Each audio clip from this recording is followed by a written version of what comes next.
स्वर्ग मर्त्य पाताल मन भरि छिरोछेद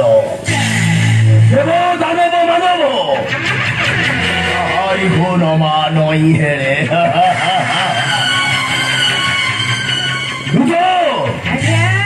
केउ कार्य मोर रहिछि शान्त आज्ञा आपण कहीकले स्वर्ग को सीढ़ी बांधिया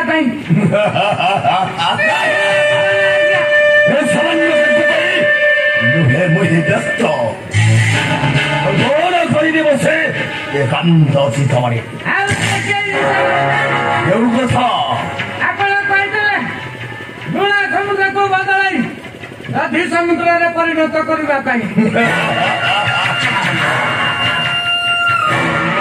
सामान्य कार्य पाई नुहे मुझे व्यस्त हेउछे एकमात्र स्नेहार्थ भक्ति सुगुण कालागी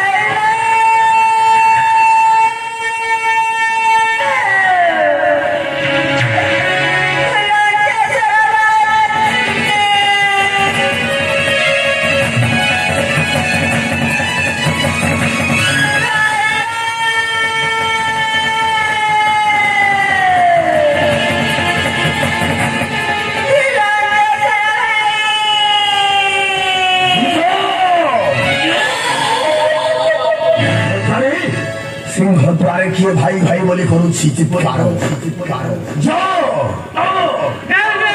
देखो किए से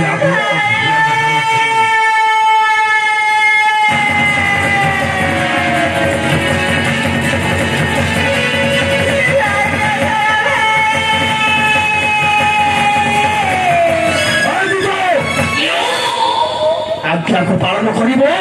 नाम हस्तरे मरिबो मुक्तरे